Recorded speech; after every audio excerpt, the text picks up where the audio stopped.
Meghan's thankful by colourful wreath for Prince Philip pictured inside chapel.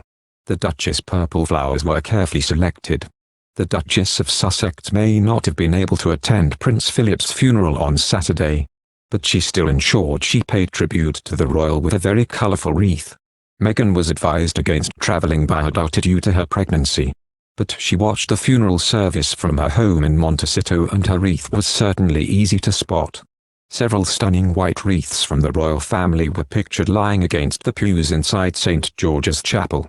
But there was one very eye-catching arrangement from Meghan and her husband Prince Harry that stood out from the rest. The wreath, which was accompanied by a handwritten note from the Duchess, was made up of a variety of bright purple and blue locally sourced flowers, each of which had been thoughtfully selected. Created by one of their favourite florists, Willow Crossley, and the royal couple specifically asked for the wreath to include Acanthus mollis, bear's breeches, the national flower of Greece to represent Prince Philip's heritage, and Eryngium, sea holly, to represent the royal marines.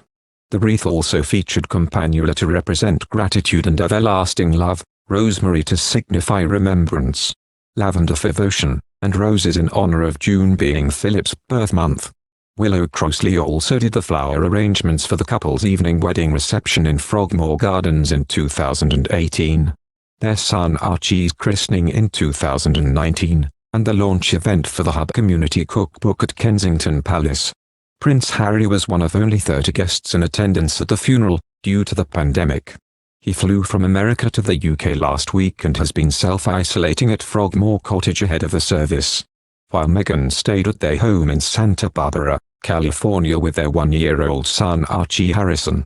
Harry joined family members including the Queen, Prince Charles and the Duchess of Cornwall, Princess Anne and Prince Andrew, the Duke and Duchess of Cambridge, Peter Phillips, Zara and Mike Tyndall, Princess Beatrice and Edoardo Mozzi, and Princess Eugenie and Jack Brooksbank.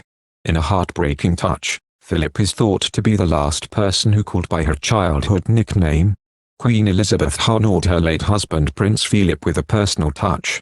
In a loving gesture to her husband of 73 years, the Queen placed a handwritten note on top of the Duke of Edinburgh's coffin throughout his funeral services on Saturday. The monarch signed the note with the nickname Lilibet, a nickname she was given as a child. In another heartbreaking touch, Philip is thought to be the last person who called by her childhood moniker. The palace would not comment on the personal details, it's private. During the funeral, the monarch mourned her husband, sitting alone in the pews of St. George's Chapel. The arresting image, a poignant coda to the couple's enduring union, was one of many heartbreaking moments throughout the funeral of Prince Philip, who died at age 99 on the 9th of April. In keeping with pandemic guidelines, the Queen and members of the congregation wore face masks and sat 6 feet apart. Sitting inside the chapel, the Queen could be seen with her face down, only the top of her black hat visible. The day after Prince Philip's death on the 9th of April at the age of 99, the Queen's daughter-in-law Sophie, Countess of Wessex, tearfully told people gathered outside Windsor Castle that the Queen has been amazing. Amid reports that the 94-year-old monarch will be accompanied by family members at future engagements, a former senior aide at the palace told her family will step up and be by her side, but she will carry on.